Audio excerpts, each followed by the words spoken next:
Question number 7 देखिए क्या लिखा हुआ है। क्वेश्चन नंबर 7 लिखा है कि from a point on the ground, एक पॉइंट है आपके पास, ये करवा दिया था मेरे ख्याल से, नहीं डाउट, डायग्राम सर बना वो के दिया था करवाया मैंने था आपको शायद, डायग्राम। डायग्राम दे दिया था ना, ट्राई किया था आप लोगों ने, नहीं हुआ? यस, हो गया सर। हो गया, चलिए ये फटाफट कर लेते हैं इसको। क्वेश्चन नंबर 7, ठीक है, एक्सरसाइज 9.1। देखिए क्या लगा, from a point on the ground, ground पर आपके पास क्या है, एक पॉइंट है, तो ग्राउंड बना लेते हैं फटाफट, और इसके ऊपर एक पॉइंट बना लेते हैं। बोला जा रहा है कि from a point on the ground the angle of elevation of the bottom and the top of a transmission tower, एक ट्रांसमिशन टावर के टॉप का और बॉटम का एंगल ऑफ एलिवेशन जो कि 20 मीटर हाई बिल्डिंग के ऊपर प्लेस है इज 45 डिग्री एंड 60 डिग्री, और 45 डिग्री एंड 60 डिग्री, तो मतलब ये तो आपके पास एक बिल्डिंग होगी भाई, यहाँ आपके पास क्या होगी, एक एक बिल्डिंग होगी, ठीक है। अब इस बिल्डिंग के ऊपर एक टावर लगा हुआ है, यहाँ मैं बिल्डिंग बनाता हूँ, कितनी बिल्डिंग है, अब इसके ऊपर एक टावर है, ठीक है, इसके ऊपर एक टावर, ये है टावर। बोला कि जब इस पॉइंट से मैं इसके टॉप को देखता हूँ और इसके बॉटम को देखता हूँ, तो एंगल ऑफ एलिवेशन बन रहे हैं, तो ऑब्वियस बात है एंगल ऑफ एलिवेशन ही बनेंगे, क्योंकि दोनों केसेस में हम ऊपर की तरफ ही देख रहे हैं अपने ग्राउंड से, है ना? तो एंगल ऑफ एलिवेशन बनेंगे। अच्छा जी, एक 60 डिग्री का बन रहा है और एक आपके पास 45 डिग्री का, तो ऑब्वियस बात है 45। छोटा वाला एंगल 45 का होगा, और जो बड़ा वाला एंगल है वो 60 का होगा। अब जो बच्चे गलती करते हैं मैं वो आपको बताता हूँ, बच्चे क्या करते हैं, डायग्राम बनाते हैं, जिनको नहीं समझ में आता है, ठीक है, जिनको समझ में आती है सब बातें वो तो ठीक है, फिर वो क्या करते हैं, ऐसे ऐसे ही बना देते हैं, बहुत अच्छा सीखते हैं। वो लोग क्या करते हैं ना, 45 तो यहाँ दे देते हैं, 60 यहाँ दे देते हैं, तो भाई ये डायग्राम गलत है। दो नज़रों के बीच में थोड़ी बनता है एंगल ऑफ एलिवेशन, आपके हॉरिजॉन्टल और जहाँ आप देख रहे हैं उसके बीच में बनता है। तो 45 डिग्री आपके नज़र और आपके मुंह की सिधाई के बीच में बनेगा, मतलब यहाँ बनेगा, ना कि यहाँ। दो दो नज़रों के बीच में थोड़ी बनता है एंगल ऑफ एलिवेशन, ये बात तो मैंने आपको सिखाई थी पहले, ठीक है। तो ये एक गलती मैंने काफ़ी ऑब्जर्व करी है बच्चों में, तो आप ऐसी गलती ना करें, ठीक है। 60 डिग्री आपका ग्राउंड से ऊपर की तरफ बनाना है, 45 ग्राउंड से ऊपर की तरफ बनाना है, ठीक है। जो छोटा है उसको 45 बनाएंगे, जो बड़ा है उसको 60 डिग्री। अपना कॉमन सेंस यूज़ करना है, मैं फिर कह रहा हूँ, ठीक है। ओके, तो एक ट्रांसमिशन टावर जो है वो फिक्स है एक 20 मीटर की ऊंची बिल्डिंग पर, तो भाई बिल्डिंग की हाइट कितनी होगी, 20 मीटर, सही बात है ना, यहाँ से लेके यहाँ तक है आपके पास 20 मीटर। अच्छा जी, आगे देखिए क्या बोला उसने, और 45 और 60 डिग्री, चलो ठीक है। Find the height of the tower, आपको मुझे ये हाइट ऑफ टावर निकाल कर देना है, तो मैं काम करता हूँ, मैं इसको बी, बी, इसे सी, इसे यहाँ पर डी बना लेता हूँ। अब ऐसे केस में आपने क्या करना है, आप ये देखो, देखो छोटे वाले ट्राइंगल में आओ, छोटे वाले ट्राइंगल में। अच्छा मुझे बात बताओ, ए बी निकालने के लिए अगर मैं ए सी निकाल लूँ और अगर उसमें से बी सी माइनस कर दूँ, तो मेरा काम बन जाएगा कि नहीं बन जाएगा, ऐसा सोचो आप। पूरे ए सी में से अगर मैं बी सी हटा दूँ तो ए भी निकल जाएगा ना। अच्छा जी, अब ए सी कैसे निकले, ए सी तो यार ये बड़े वाले ट्राइंगल की साइड है, और बड़े वाले ट्राइंगल में आपको बस एक एंगल पता है, बाकी कोई और साइड पता नहीं है। अच्छा, और इसकी दो साइडें हैं, ए सी और सी डी, और नी छोटे वाले ट्राइंगल में भी दो साइडें हैं, एक बी सी और एक डी सी। तो अगर मैं छोटे वाले ट्राइंगल में पहले जाऊं और बी सी और इस एंगल की मदद से, क्योंकि इसमें दोनों चीज़ें पता है, साइड भी पता है और एक एंगल भी पता है, अगर इनकी मदद से मैं अगर डी सी निकाल लूँ, तो यार यही वाले डी सी को मैं बड़े वाले ट्राइंगल में एज अ साइड भी तो यूज़ कर सकता हूँ, फिर इसमें भी आपको एक साइड और एक एंगल पता चल जाएगा। इसमें बड़े वाले को जैसे साइड और एंगल पता चल जाएगा, ये पूरा वाला निकाल देंगे, और ये पूरा बचते ही पूरे में से छोटे वाले को क्या कर देंगे, माइनस, ये बीच का ए भी निकल जाएगा। बस, समझ में आ रहा है? तो हम बिल्कुल ऐसे ही करेंगे, सबसे पहले हम क्या करेंगे, अपने छोटे वाले ट्राइंगल में जाएंगे, सबसे छोटे वाले, और इसमें से सी डी पाने की कोशिश करेंगे, क्योंकि यही सीढ़ी आगे चलकर बड़े वाले में भी यूज हो रहा है, तो एक साइड तो वहीं से पता चल जाएगी हमें। इस थॉट प्रोसेस को आपने अपने एग्जीक्यूशन में लाना है, ठीक है। तो कंटिन्यू कर रहे हैं, ठीक है। सो सबसे पहले गिवन बातें लिख लेते हैं। गिवन क्या क्या चीज़ें हैं हमें? गिवन है BC 20, और गिवन है आपको कि एंगल ADC कितना है 60 डिग्री, और एंगल BDC कितना है आपके पास 45 डिग्री। तो फाइंड क्या करना है? फाइंड हमें करना है AB को। आइए सोल्यूशन स्टार्ट करते हैं। सोल्यूशन स्टार्ट करते हैं तो हम लोग क्या करें, सबसे पहले छोटे वाले ट्राइंगल में जाएंगे। तो इन ट्राइंगल BDC 10, भाई 10 का इस्तेमाल करते हैं ना, इसको और इसको यूज़ करते हैं, तो परपेंडिकुलर और बेस का यूज़ हो रहा है, तो हम यहाँ पे 1045 यूज़ करेंगे। 1045 कितना हो जाएगा आपके पास? BC अपॉन में DC। और 1045 की वैल्यू सृष्टि कितनी होती है? सृष्टि 1045 की वैल्यू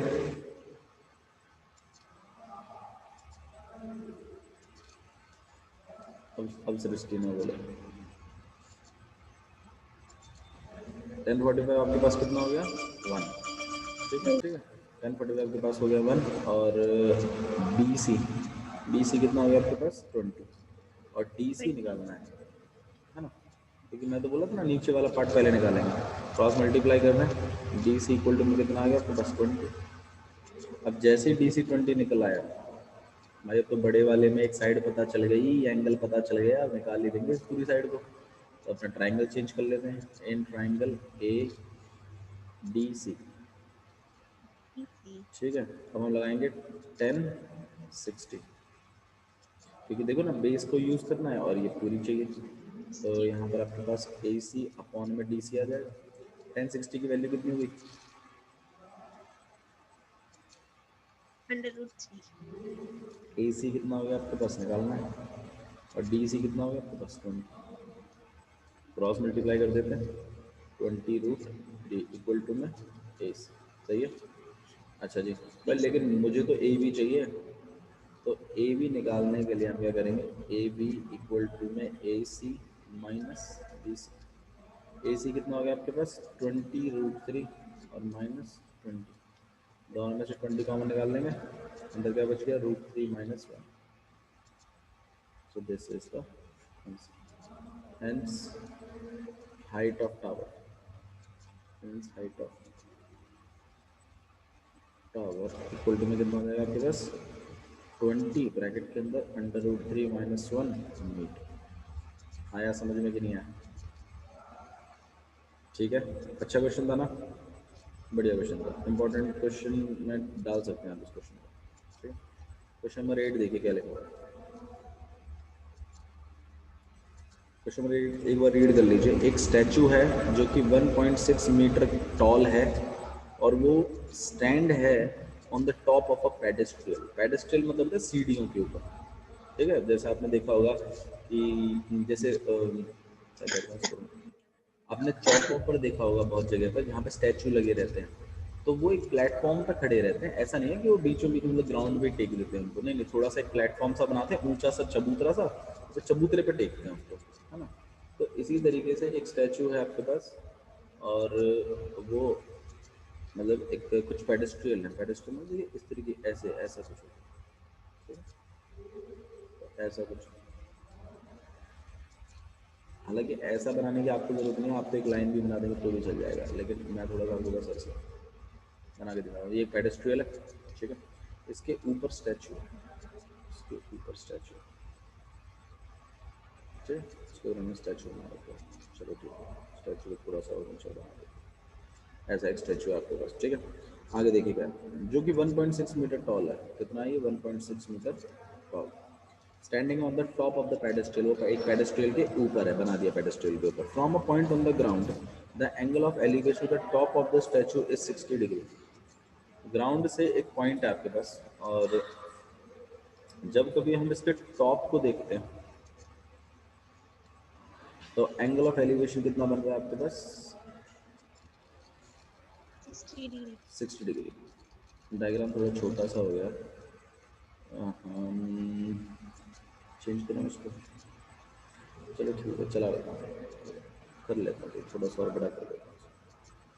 एक्चुअली पेडेस्ट्रियल का प्रॉब्लम है, पेडेस्ट्रियल को ऐसे ना बना के ना काम देते हैं, पेडेस्ट्रियल को नॉर्मल बना देते हैं। ठीक है, ये आपके पास पेडेस्ट्रियल है, ओके, और इसके ऊपर एक स्टैचू है, ठीक है। अच्छा जी, तो आप ग्राउंड से पॉइंट से इसको देख रहे हो, तो उसके टॉप का जब आप ऑब्जर्वेशन कर रहे हैं तो एंगल बन रहा है आपके पास 60 डिग्री। कितने का एंगल बन रहा है?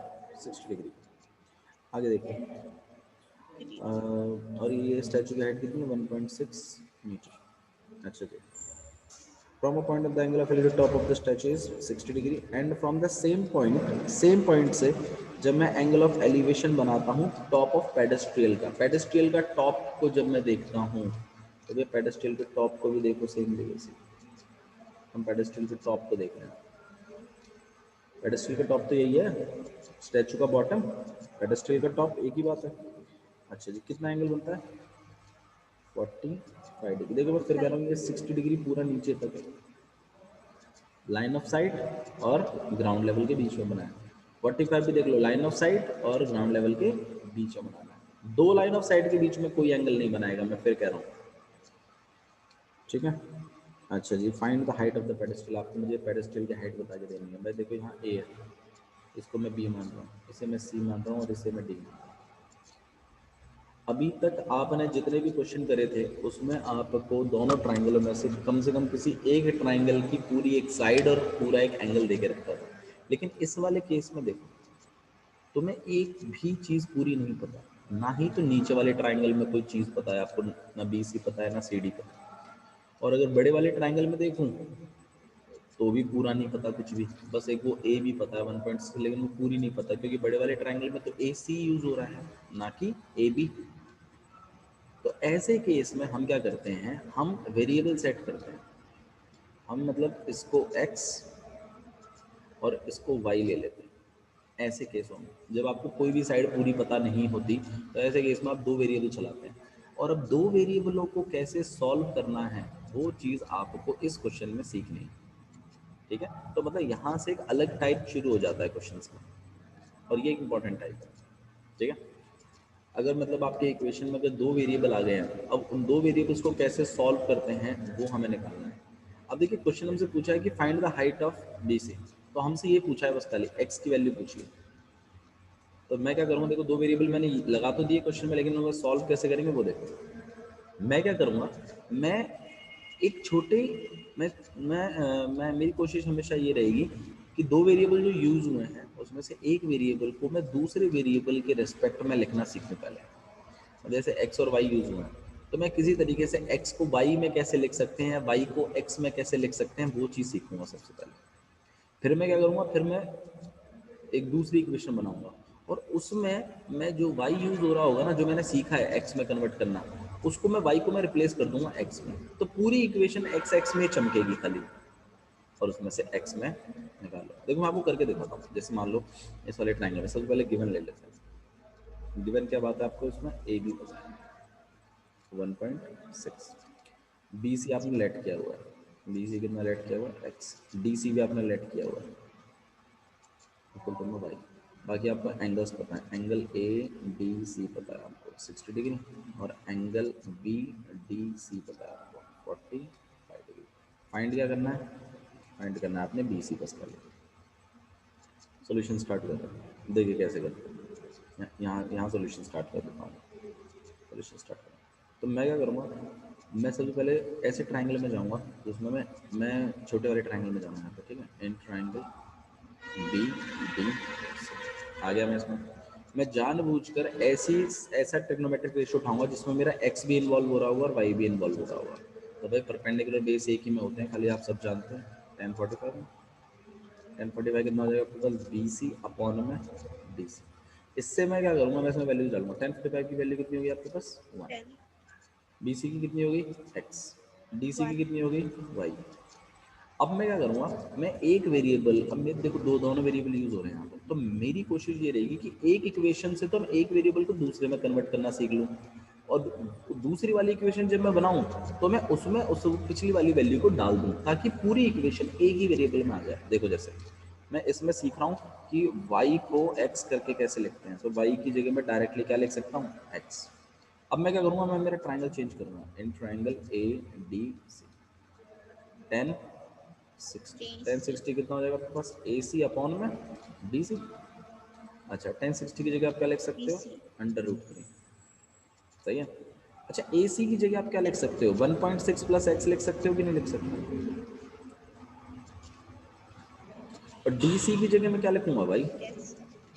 अब भी दिक्कत है भाई, मेरे दो Upon. वेरिएबल अब भी चल रहे हैं, तो मेरी कोशिश ये रहेगी कि इस वाली इक्वेशन का यूज करते हैं मैं मेरे y की जगह भी क्या चलवा लूँ, x। और पूरी इक्वेशन फिर आप देखो खुद किस में है, x में ही तो है, तो x की वैल्यू कैलकुलेट हो जाएगी।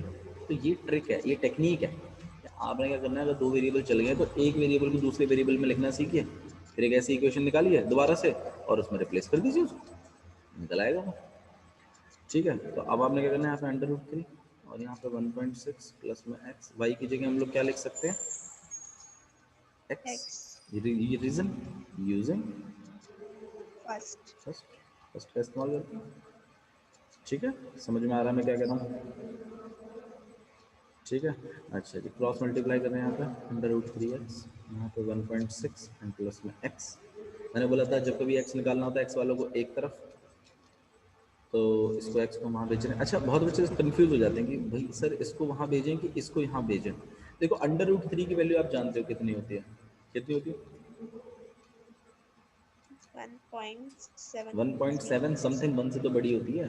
x के आगे क्या लिखा हुआ है 1, तो आप बता दो बड़ा वाला कौन सा, यही है ना, तो इसको तो भेजोगे वहाँ पर। तो यहाँ पे 1.6, दोनों में से कॉमन हमें x निकालना है, ध्यान रखना, तो हम x को कॉमन निकाल लेते हैं, अंदर क्या बच जाएगा, √3 - 1 और यहाँ पे 1.6।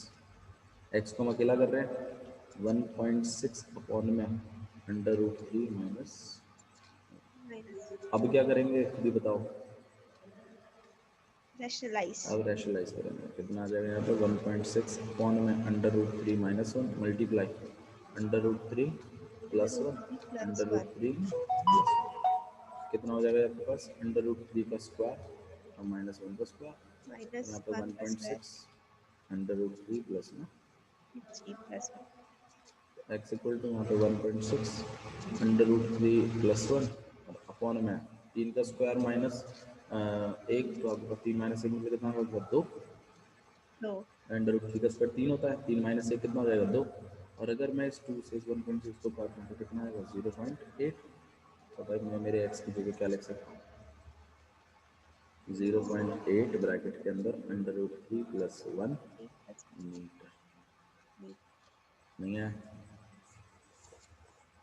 बहुत ही प्यारा क्वेश्चन है, बहुत ही सिंपल क्वेश्चन है और एग्ज़ाम में आने के 90% चांस है, 90% चांसेस है कि ये क्वेश्चन पूछा जा सकता है। इंपॉर्टेंट क्वेश्चन है, टिक कर लीजिए विजुअल से एग्जाम पॉइंट ऑफ व्यू के हिसाब से। ठीक है, आइए let's move to the next question, question number 9। Question number 9 देखिए, पढ़िए क्या लिखा हुआ है, angle of elevation of the top of the building from the foot of the tower. हाँ भैया एंगल ऑफ एलिवेशन बन रहा है, कहाँ बन रहा है, बिल्डिंग के टॉप पर बन रहा है। हाँ भैया कहाँ से बन रहा है, from the foot of the tower से बन रहा है, तो मतलब एक बिल्डिंग है एक टावर है। ठीक है जी, ये बिल्डिंग और ये रहा हमारे पास टावर, हम टावर बना रहे हैं। देखिए टावर बड़ा बना है छोटा बना है बराबर का बना है, अभी फिलहाल के लिए हम इसको पेंसिल से बना रहे हैं, तो हम फिलहाल के लिए इसको बराबर का बना लेते हैं। फिलहाल के लिए मैं नहीं कह रहा बड़ा ही बनेगा, अभी हम पढ़ेंगे आगे स्टोरी तब पता चलेगा कौन बड़ा है कौन छोटा है। अच्छा लेकिन जो भी बड़ा होगा ना उसका एंगल ऑफ एलिवेशन भी बड़ा ही होगा, ये बात तो कंफर्म है टॉप ऑफ टावर के लिए। ठीक है जी, तो क्या बोला है, from a point sorry the angle of elevation of the top of the building. भाई ध्यान रखिएगा ये बिल्डिंग है, ये क्या है बिल्डिंग इस साइड में, और ये हम टावर बना रहे हैं फिलहाल के लिए, अभी मुझे नहीं पता छोटा बनेगा बड़ा बनेगा वो देखेंगे। तो क्या हो रहा है कि एंगल ऑफ एलिवेशन बन रहा है टॉप ऑफ द बिल्डिंग पर from the foot of the tower, foot के टावर के फुट से एंगल ऑफ एलिवेशन बनाया गया है बिल्डिंग के टॉप पर। ठीक है, तो बिल्डिंग के टॉप पर हम बना रहे हैं, यहाँ पे ग्राउंड लेवल ले लेते हैं दोनों का, तो ये दोनों बिल्डिंग टावर दोनों एक ही जगह टिके हुए हैं। और कितना एंगल ऑफ एलिवेशन मिला है 30 डिग्री 3D. का, कितने का 30 डिग्री का। अच्छा जी next, and the angle of elevation the top of the tower from the foot of the building is 60। अब जब बिल्डिंग के फुट से बनाता हूँ टावर का टॉप, भाई अगर ये बराबर होंगे तो दोनों 30-30 बनाते हैं, तो अब बना रहा है वो 60। जब हम टावर के टॉप को देख रहे हैं तो एक बात तो कंफर्म है ना कि टावर का टॉप थोड़ा सा ऊंचा है, तभी तो मुंडी ज़्यादा ऊपर करनी पड़ेगी आपको। तो आपका एंगल ऑफ एलिवेशन कितना बन रहा है यहाँ पे 60। मेरी बात समझ में आ रही है? ठीक है। ज़्यादातर क्वेश्चनों में टावर को बड़ा ही मानते हैं बिल्डिंग से, ठीक है, बट इट्स नॉट ऑलवेज, हमेशा नहीं होता, लेकिन ज़्यादातर 90% क्वेश्चनों में ऐसा ही होता है, टावर बड़ा होता है बिल्डिंग छोटी होती है, बट मैं ये नहीं कह रहा कि 100% होता है। क्वेश्चन पर डिपेंड करता है, थोड़ा क्वेश्चन को पढ़ के अपना कॉमन सेंस यूज़ करना, कौन बड़ा है कौन छोटा है। डायग्राम गलत बनेगा तो नंबर कटेंगे, ध्यान रखिएगा इस बात का। अगर आपने बराबर बना दिया, एक को 60 एक को 30 बना दिया तो दिक्कत है। टावर को बड़ा बनाइए, बिल्डिंग को छोटा बनाइए इस केस में, ठीक है। आगे देखिए क्या बोला इसने, एंगल ऑफ एलिवेशन उन्होंने बना दिया, ठीक है 60-30 डिग्री का, and the angle of foot of the tower is 60 degree if the tower is 50 meter high. भाई टावर की हाइट तुम्हें दे दी है, कितनी है? 50 मीटर 50 है, मीटर। 50 मीटर टावर की हाइट। अच्छा जी, तो find the height of the building, आप मुझे इस बिल्डिंग की हाइट बताइए। चीज़ समझ में आ रही है क्या करेंगे? अब देखो क्या करेंगे, देखो मैं, मेरा क्या प्लान है, मेरा ये प्लान है, पहले टावर वाले उसमें चलता हूँ मैं ट्रायंगल में, यहाँ 60 पता है, साइड पता है, नीचे वाली साइड निकाल लूँगा। क्यों क्यों नीचे वाली निकाली? क्योंकि ये नीचे आएगा। इस वाले ट्रायंगल में ये एक साइड है, तो इसमें दिक्कत थी, इसमें दिक्कत ये थी कि एंगल ही पता था, साइड तो पता ही नहीं थी, जिससे मैं ए भी निकाल पाता। तो मैंने क्या किया, मैं पहले बड़े वाले में गया, इसमें साइड भी पता थी एंगल भी पता था, तो मैंने नीचे वाली निकलवा दी। फिर छोटे के लिए मैंने एक साइड का बंदोबस्त कर तो दिया, साइड का बंदोबस्त कर दिया, एंगल का बंदोबस्त कर दिया, दूसरी वाली साइड निकाल लूँगा। लॉजिक समझ में आ रहा है कैसे अप्रोच कर रहे हैं क्वेश्चन को, वो इंपॉर्टेंट बात है, ठीक है। समझ में आया मिस्टर? ठीक है। Yes Lavish, sir. Lavish clear है? Yes sir. ठीक है। तो आइए सोल्यूशन स्टार्ट करते हैं। सबसे पहले गिवन, गिवन विवन तो आप लोग लिख लोगे, मैं सोल्यूशन स्टार्ट कर रहा हूँ, ठीक है। सोल्यूशन देखिएगा, सबसे पहले बड़े वाले ट्राइंगल में, in triangle B D C, ठीक है। और कौन सी साइड लगाऊं जानबूझ के, 10 वाली साइड में। अच्छा आप ये पूछ सकते हो सर ये वाली क्यों निकाली, ये वाली क्यों नहीं निकाली आपने? तो देखो ये बड़ी वाली अगर मैं निकाल भी लेता तो फ़ायदा क्या है, ये तो छोटे वाले में आ भी नहीं रही, फ़ायदा क्या होता है निकालने को तो निकाल सकता हूँ, लेकिन फ़ायदा नहीं है ना। यस। समझ में आया ना भाई, वो काम करेंगे ना जिससे फ़ायदा है, तो फ़ायदा नीचे वाले को निकाल के, तो नीचे वाले निकाल, ठीक है।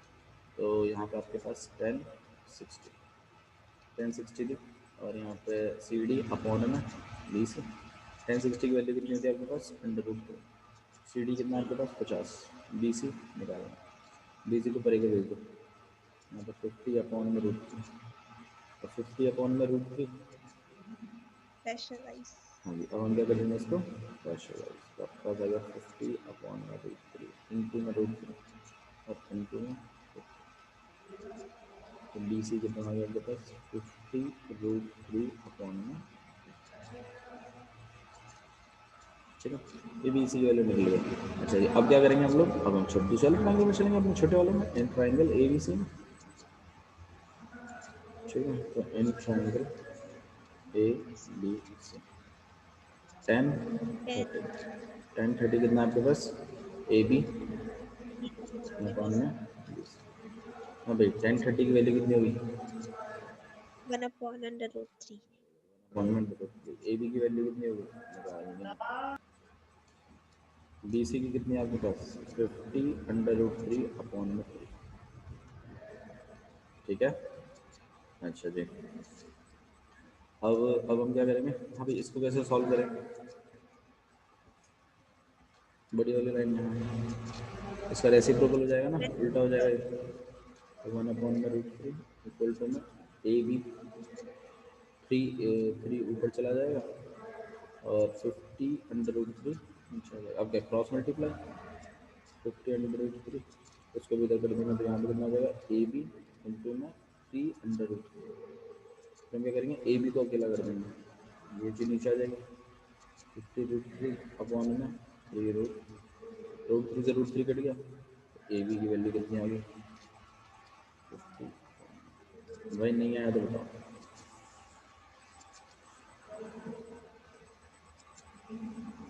ठीक है, क्लियर है। तो हाइट ऑफ द टावर आपके पास कितनी बैठेगी 50 अपॉन में, एक बार इसको चेक कर लो भाई, पीछे आंसर मेरे को पता नहीं है एग्जैक्टली, पता नहीं चलता है, एक बार चेक कर लीजिए फटाफट, आंसर यही है कुछ और है। ठीक है, क्वेश्चन नंबर 10 देख लेते हैं, 10 क्या लिखा हुआ है। ठीक है, आंसर मैच हो रहा है लविश? Yes sir. ठीक है answer, okay let's begin with question number 10। देखिए 16 ही क्वेश्चन है इसमें, 16 क्वेश्चन है इसमें, ठीक है, और हम 10th क्वेश्चन पर हैं, तो मतलब we are almost cross 50% of this chapter. मैंने आपको पहले बताया कि हमें ये ख़त्म करना है और अच्छे से ख़त्म करना है चैप्टर को, ठीक है, और फिर हम हमारे स्टैटिस्टिक्स और प्रोबेबिलिटी और बाकी जो एक दो चैप्टर और रह गए उन्हें कंप्लीट करके काफ़ी अच्छी पोजीशन में आ जाएंगे। ठीक है, चलिए नेक्स्ट क्वेश्चन बढ़ा रहे हैं, क्वेश्चन नंबर 10। आपके पास दो पोल्स हैं इक्वल हाइट के, हमारे पास दो पोल्स हो गए बराबर हाइट के, बोल दिया उसने बराबर हाइट के हैं, ठीक है जी। आगे देखिए क्या बोला है, standing opposite of each other on either side of the road, road के दोनों अपोजिट आइदर साइड खड़े, मतलब अगर ये लेफ्ट में खड़ा है तो ये राइट में खड़ा है, ये राइट में खड़ा है तो ये लेफ्ट में खड़ा है, ऐसा मतलब बीच में। देखो ये रोड ना ऐसी नहीं है, लंबी नहीं है, मतलब ये रोड ऐसे आ रही है कहीं से, समझ रहे हो ना, और यहाँ कहीं जा रही है ये रोड, तो ये दो पोल ऐसे खड़े हैं साइडवेज में, समझ रहे हो ना, जैसे देखो बिजली के खंभे नहीं खड़े रहते एक इधर एक उधर, ऐसी वाली बात, ठीक है। तो मैं इस रोड की भी फिलहाल विड्थ बनाई है मैंने, ये चौड़ाई बनाई है विड्थ उसकी रोड की। आगे देखिए क्या हो रहा है, दो pole standing opposite of each other on either side of the road which is 80 meter wide, कितनी चौड़ी है ये रोड, 80 मीटर वाइड है, ठीक है, ये 80 मीटर वाइड है। नेक्स्ट देखिएगा आगे क्या हो रहा है इसमें, from a point between them on the road, देखिए बिटवीन बोला है, बिटवीन मतलब कहीं बीच में, तो इसका मतलब ये नहीं है कि वो इक्वल है, तो बिटवीन कहीं कोई पॉइंट बन रहा है, तो फिर मैं कहीं बिटवीन में आएगा, मैं बराबर नहीं बोल रहा, मैं ये नहीं कह रहा मिड पॉइंट है, पर ये कहीं पॉइंट है। देखिए आगे, the angle of elevation of the top of the poles are 60 degree and 30 degree, और जब इस पॉइंट से दोनों पोलों के टॉप को देखा जाता है तो 60 डिग्री और 30 डिग्री का एंगल ऑफ एलिवेशन बन रहा है। अच्छा मुझे एक बात बताओ, 60 डिग्री कहाँ बनेगा, 30 कहाँ बनेगा? भाई ये पॉइंट जिस पोल के ज़्यादा नज़दीक होगा एंगल ऑफ एलिवेशन उतना ही बड़ा होगा ना, मैंने बताया था जैसे जैसे आप किसी चीज़ के नज़दीक बढ़ते हैं एंगल ऑफ एलिवेशन उतना ही बढ़ता चला जाता है, आपको मुंह ऊपर करके देखना होगा उसको और ज़्यादा। तो भाई ये पॉइंट यहाँ बनाएगा आपका 60 डिग्री और यहाँ बनाएगा कितना बनाएगा 30 डिग्री। 30 डिग्री। क्लियर है, समझ में आया? ठीक पर है, दोबारा बताना सर। देखो देखो आप खुद अपना ऑब्जर्वेशन करें, जैसे आप यहाँ खड़े हैं मान लो, ठीक है, और एक अलमारी यहाँ खड़ी है, तुम यहाँ से अगर इसके टॉप को देखोगे तो तुम्हें मुंडी ज़्यादा ऊपर करनी पड़ेगी, है ना। अब मैं तुम्हें बोलूँ नहीं 5 स्टेप पीछे चले जाओ, तुम यहाँ खड़े हो गए, अब मैं कहूँ वापस टॉप को देखो, तो एंगल तो फिर बनेगा। अब मुझे बताओ यार ये वाला एंगल एलिवेशन बड़ा होगा कि ये वाला बड़ा होगा? आपको मुंह ज़्यादा ऊपर करके कब देखना होगा, जब आप किसी चीज़ के नज़दीक खड़े होते हो या किसी चीज़ से दूर खड़े होते हो? जब सर पास खड़े जब होते हैं पास तब खड़े होते हो ज्यादा देखना। तो ज़्यादा मुंह ऊपर करके देखना पड़ता है। तो ये पॉइंट अगर आपके जिस पोल के ज़्यादा नज़दीक होगा उसके साथ वो 60 डिग्री बनाएगा, जिससे थोड़ा सा दूर होगा उससे 30 डिग्री बना लेगा, ठीक है। हाँ अगर ये मान लो ये रोड के बीचों बीच होता तो दोनों तरफ बराबर बनाता ना, सही है, लॉजिक क्लियर है, ठीक है। चलिए आगे बढ़ाते हैं इसमें। तो एक पॉइंट है between on the road the angle of elevation the top of the pole are 60 degree and 30 degree respectively, find the height of the pole and the distance of the point from the poles. आपसे बोला है एक तो height बताओ, एक तो क्या बताओ हाइट, तो यहाँ पर ए, यहाँ बी, यहाँ सी, मान लो ये डी और ये ई, तो आपसे दो चीज़ें पूछी है, मतलब ये A B E D same height है ना पोलों की, तो एक तो आपसे पोलों की हाइट पूछी, मान लो इसको मैं एच मान लेता हूँ, ऐसे क्या मान लेता हूँ एच, तो मेरे से एच बोला है निकालने के लिए, और क्या बोला है देखो, distance of the point from the poles, तो मतलब आपसे बी सी भी निकालने को बोला है और आपसे सी डी निकालने को भी बोला है। भाई इस पॉइंट का दोनों पोलों से डिस्टेंस पूछा है क्वेश्चन में। अच्छा जी, तो एक काम करते हैं, मुझे एक बात बताओ, जैसे मैंने आपको पहले भी बता चुका हूँ, मान लो इस बॉक्स में दो पार्ट हैं। मैंने बोला आप लोगों से कि भाई इस बॉक्स में टोटल 700 रुपीज़ है, मैंने क्या रखा आपसे, इस बॉक्स में टोटल 700 रुपये है। तो अगर इस वाले पार्ट में 300 रुपये हैं तो इस वाले पार्ट में कितने, 400। कैसे निकाला? 700 में से माइनस 700 करके। में से माइनस कर दिया आपने, तो मतलब टोटल में से आपने एक पार्ट को क्या करवा दिया, माइनस, ताकि दूसरा पार्ट आ सके। अब मुझे बताओ यार, ये टोटल रोड 80 मीटर की है, अगर मैं कहूँ इसका ये वाला पार्ट x मीटर है, तो यार ये वाला पार्ट कितना होगा? 80 माइनस एक्स। 80 minus x. कोई डाउट है इसमें? चलो मैं बी सी को ना x सेलेक्ट करूँगा, तो मेरा सी डी ऑटोमेटिकली कितना हो जाएगा, 80 माइनस एक्स। कुछ गलत तो नहीं कर रहा मैं इसमें? ठीक है, टोटल रोड 80 मीटर की थी, एक पार्ट मैंने x बना दिया, दूसरा पार्ट ऑटोमेटिकली क्या बन गया, 80 माइनस एक्स। लॉजिक समझ में आ रहा है? ठीक है। अच्छा जी, अब देखो आप लोगों को नहीं लगता ये वही सिचुएशन बन गई वापस से, दो वेरिएबल यूज हो रहे हैं, एच और एक्स, दो वेरिएबल यूज हो रहे हैं। तो ऐसे क्वेश्चनों को कैसे करते थे, एक ट्राइंगल में जाते थे, एच और एक्स का कोई रिलेशनशिप सेटअप करते थे, एक वेरिएबल को दूसरे में कन्वर्ट कर लेते थे, है ना, यस सर। और फिर दूसरे वाले ट्राइंगल में डाल देते थे उसी चीज को, और सब कुछ एक ही वेरिएबल में आ जाता था। समझ में आ रहा है कैसे कर रहे हैं? ठीक है, क्लियर है? आप लोग खुद ट्राई करिएगा, do yes your sir. Self, do it your self. ठीक है, ओके, तो आप खुद ट्राई करिएगा इस चीज़ को, बाकी नहीं होगा तो ओके सर। मैं तो हूँ ही, मैं तो करवाई दूंगा इसको। ठीक है, बट मैं चाहता हूँ आप खुद इसका आंसर निकाल लो। ठीक है, फिर जैसे ही आपका एच या एक्स कुछ भी निकलेगा, फिर इनको निकाल लेना, इसमें क्या है? ठीक है, ट्राई करिए, नहीं आता है तो मैं बताऊँगा, डोंट वरी। ठीक है, चलिए, दैट्स ऑल फॉर टुडेज।